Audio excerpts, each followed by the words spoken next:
With us, it's Journalist Hangout on Sunday. Nigerians can boast that the men's national team, that's the Super Eagles, has abundant talents who are making waves in European leagues.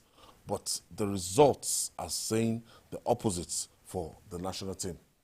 The team's poor performances have become worrisome for Nigerians who are now asking questions.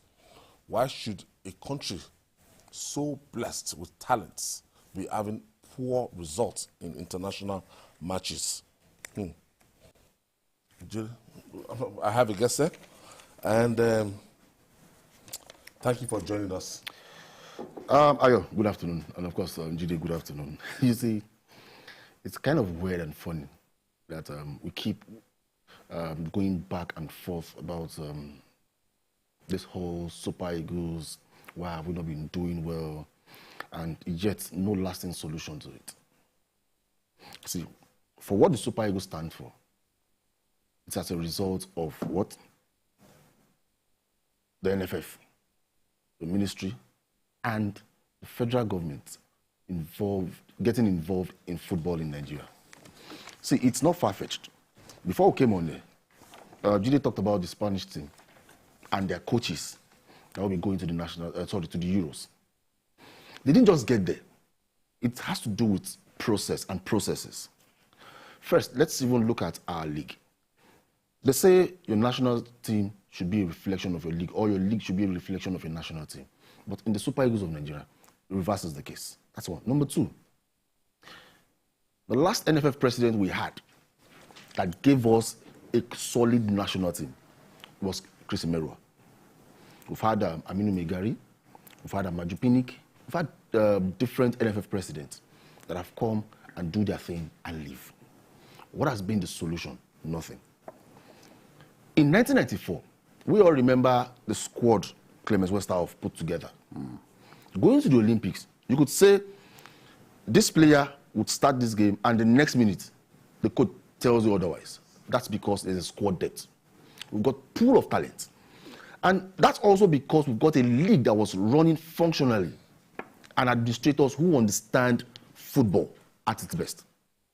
Now, I remember up front then, going to the Nations Cup, we all knew that Rashidi Yekin was going to start every game. But you look at the wingers. We had Tijani Babangida. We had Finidi George. There's a Samson Siasia somewhere. There's an Emmanuel Amunike somewhere. You understand? There's a Victor Ekpeba somewhere. Now, the current Super Eagles of Nigeria. Now, before I even come back to talk about the current Super Eagles of Nigeria, we had dedication. Well, I mean, complete dedication on the part of the players. They come to the national team. Now, let's also remind ourselves that David Lewis said something, that for playing for the national team, it's a privilege and not a right. Because out of 200 million Nigerians, we've got more than 50 Victor Osimhen somewhere. That your opportunity to play for the national team, it's a privilege. Now let's go back. Of all the players we have in our national team at the moment, how many can you say can equal the record of Rashidi Yekin in the national team right now? How many can you say would, if they play, they would give 200% best? Now you look at the character of the players. That's one. The commitment to the national team call-ups and duty. It's below par. And it's been below par since we left. Of people like Amokachi. You know the only dedicated player we have right now in the Super Eagles? The only dedicated player we have right now in the Super Eagles is Victor Osimhen. Since he has not been playing, there's always been problem. We've been having problems. There's always been problem. Now, you look at our league. The Super Eagles, people talk about the goalkeeping. I will get there. I'll get there. Because perhaps we've never had it this bad. I'm seeing a goal scored from more than 30 yards or so. 35 yards. And our goalkeeper was ball watching. Now, they say in football that the goalkeeper oversees the whole field. He sees from his position and he knows when to do what. Call his defenders to order. There's communication in football. Yes. Between the goalkeeper, every department, as far as you're playing in a game, you must communicate. Now, since Vincent Eyama left the national team, and we had, just because of we had leukemia issues, Carl Ikeme, we struggled to have goalkeepers in our national teams. And sadly, We have appointed mediocres, and I repeat, we've appointed mediocres to be in charge of the Super Eagles. We brought in Las Lager back. The whole shenanigans that surrounded Las Lager becoming our coach. Only the then NFF and Aminu Megari can answer that question. We went to the World Cup with Las Lager back. It was after the World Cup, Las Lager left. He didn't even come back to Nigeria. We had Betty Votes. Now, we have, what's his name now? Jose Placero. Amaju Pinnick told us lies. The man analyzed our national teams. He talked about the weaknesses of the players and their strengths. He gave us SWOT analysis of the Super Eagles squad. Now, has that had any effect in our Super Eagles? Now, if you bring in a coach, you know the sad part. Every coach we've brought in, they use the Super Eagles to build their CV. You come in, okay, because it's Super Eagles, let me just go there, do my thing. Yes. And at the end of the day, I have a rich CV because it's the Super Eagles of Nigeria. Now, in 2012, our league was rated 12th best league in the world, ahead of the Scottish League. Now, where's our league? Enyimba won the CAF Champions League twice, back to back. That same Enyimba, you can't compare to Wydad Casablanca right now. Where was Wydad Casablanca when Enyimba won the CAF Champions League back to back in 2003 and 2004? Now today, that same Enyimba will play against Pyramid, will play against Wydad Casablanca, and they will get beaten where? Now, what has been that change? They've had, what's his name now? Felix Anyasiagu, the then governor, Ojiuzo Okalu, pumped in money. The current governor and the previous, the two former governors of Akwa Ibom funded Akwa United very well. They won the league, they won the Federation Cup. The only stadium we can boast of that can host international match or matches as it were is the Godswill Akpabio Stadium. Even the one in Eket is even far better than some stadiums we have in Nigeria. That tells you that even if government wants to run football, at least let this federation be at least 65% solvent. Because the moment they go cap in hand, and you know government money now, nobody accounts for it. They just go collect the money, and at the end of the day, they sit back somewhere, relax, and it's all. No, the thing we should actually be talking about the quality of play of the Super Eagles currently. And they play. There is no blending. There's no blending. There's no teamwork.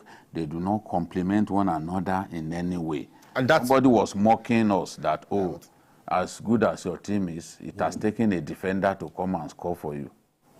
The coach of one of the elite. No, the thing is, in football. So what really is going on? Is it that we cannot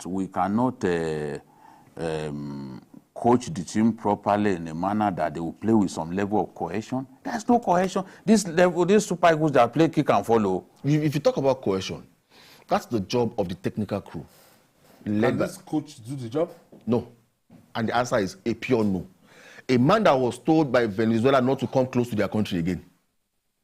We looked at him and they said Jose Mourinho recommended him. Never. It's a lie now. Never. It's a lie. Amaju Pinnick sold that land. Can we attract the right coaches, given the fact that we owe them money, given the fact that the system here is so bad? Will they come? The thing is, the NFF right now is broke. Let's be honest with ourselves. What's the name now? The current Gusso inherited so many problems that he cannot solve within 4 years. And the Super Eagles of Nigeria is not the only national team we have right now. Yes. We've got the Super Falcons, the Flamingos, the Falconets. The list is endless. Now, if we dwell on the Super Eagles alone, then it means we are going to be changing other national teams. Sorry, who's our Minister of Sports again? Pauleno. He came to Lagos. Let's not even go there. let's not go there. But the thing is, expand the conversation. Let's not go there. The thing is, if we must do well at the Nations Cup, and sadly, they've started campaign again. Let's do it again. The money they use in campaigning, this campaign, let's put it in the Super Eagles and see if we'll not do it. The thing is, we need a coach. And right now, this man has been told to be in charge of the Super Eagles and the Super Eagles B. Now, Jose Pesero. Now, if a coach who has not seen anything good in an MPFA player has been told to take charge of the Super Eagles B, where would he get those talents from? Those players that would... Stanley, if we just close our eyes and say, okay, let's bring in Amuneke. Are we saying that Amuneke cannot do this job? He's coached under 17 to glory. He has played abroad. You know, and he has coached a club in Zambia, coached a club in Egypt. Yes. The thing is, I had a chat with Amunike some days because the Moroccan national team coach that took the team all the way to the semi-final of the World Cup is an home-based coach. When we won the Nations Cup in 2013, who won it for us? Steve. All the golden bronze we'll be winning are won by who? Indigenous coaches. Now, even if we bring an indigenous coach that understands our football, first and foremost, we need to go back to our football roots and system, how we played. Clemens Westerhoff gave us wing football. Until today, we've got wingers that can deliver.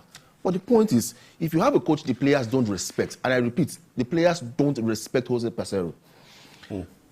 Under Amunike, Samuel Chukwueze delivered at the Under-17 World Cup. Victor Osimhen delivered. But at the national team right now, I am sorry to say, as far as the Super Eagles setup is concerned, not delivering at all. God bless you. Chukwueze is not delivering. So it's not as if we are... And he plays well at club level. So what exactly is the problem? How do we resolve it? First, after the Nations Cup, this man needs to leave. We need to start afresh. That means we know we are going to mess up. We know we are going to mess up. For a man who was earning $70,000. Nations Cup. Wait, no, but let us. No, Jide, they're still in the Niger spirit now. Don't let. Because going to every competition, we don't go fully prepared. We believe that individual brilliance and that share of luck. Why didn't it help us during the last Nations Cup?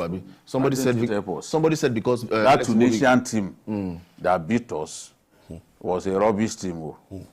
Rubbish team. You call it a rubbish team, but after beating us, did they go further? See, for every match you play, there's always a game plan. There's always a way you set out to play it. Look at how poor that Ghanaian team was. Yet we couldn't beat that team in Abuja. Because Francis Uzor, who was a Pasero, says is his best goalkeeper, would always be in between the sticks. I'll give you 3 goalkeepers right now. Amas Obasage, right now with a Bended Insurance, has been having a tremendous season. Ojo Olorunleke keeps regularly.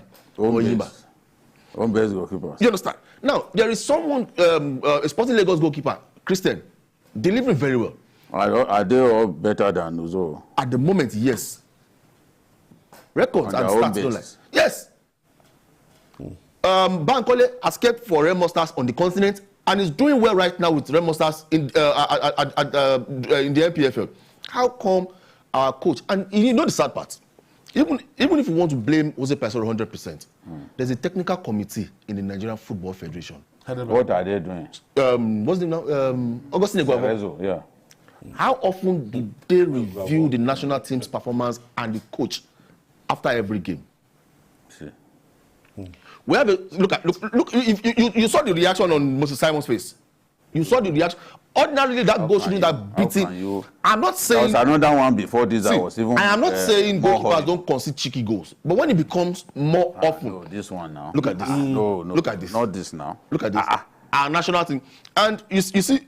And it wasn't as if the ball swapped to the sides. No, the ball was not far from him. Never. And like I said, we need to go back first after the Nations Cup. Whatever our performance will be at the Nations Cup, I don't care. And I'm not even bothered about the Nations Cup right now. Do we stand the chance of qualifying for the next World Cup? It's very slim. Because the two... See, the reason Rwanda did us a big favor. That's not a favor. That's not a favor. They helped us to beat South Africa. No, that's not a favor. They did their job. If we had done our own job, you know, it makes it at least easier for us. What if South Africa beats them? Thank God you said if. They would just have pulled away now. Thank God you said if. We have 2 matches now.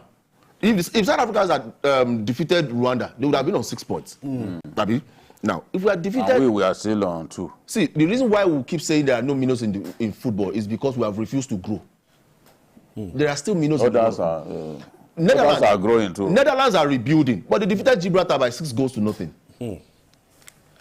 Côte d'Ivoire defeated Seychelles 6-0. Now, the only time you find upset happen doesn't happen often. It's a one-off thing. But the moment Sweden was our national team lacks that fear factor. Our national team looks now ordinary. So if Central African Republic can come here and embarrass us, let's remove the word super. And then Madagascar, countries like Madagascar, Central African Republic, Lesotho, before they can't. In fact, if they are hearing the name Nigeria, they will be shitting in their pants. But these days, everybody is ready to play us because they know that Egypt beats Djibouti 6-0. Musala scored 4 goals. So what are we talking about? Are there still minnows in world of football? Of course, there are minnows. There are minnows still in football. There are minnows. So our national team... France beat somebody 14-0. So, if you want to make commanding statements, you do that very well. Okay. Now, for Kylian Mbappe, scoring his 300 career goals at a young age. Yeah. Let's commit Stanley. You think Nigeria will qualify for the Nations Cup, right? Well, with Jose Pacero, I can't guarantee. True. But I'm very sure. But if we qualify... Nations Cup. No, Nations Cup. I Struggling Nations to Cup. qualify for the Nations Cup? No, at least we qualified for the Nations Cup. We qualified. Okay.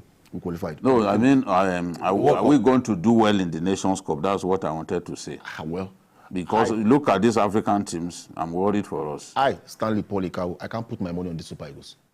With Jose Pacero in charge of the Super Eagles, I can't put my money on the Super Eagles that they will get to the quarterfinal of the Nations Cup. I want to thank you, Stanley Ikawun. Thank you. Always a pleasure. For your intervention there.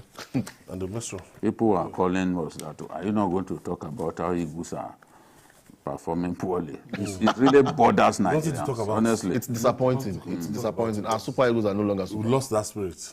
Totally. We lost that spirit. It's not the time that Super Eagles used to be Super Eagles. We can never forget that To set. remove the super from the Eagles, they continue like this. That 1994 set, I can never forget it.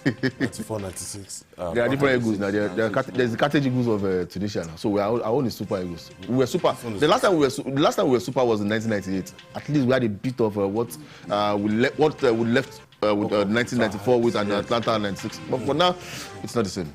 All right, and that's our offering today on Journalist Hangout on Sunday. Join us tomorrow for regular episode of Journalist Hangout by 5 p.m. You can watch the repeat broadcast tonight at 11:30 p.m. Well, youtube.com/TVC News Nigeria. I'm Ayodele Uzubako. See you tomorrow and bye for now.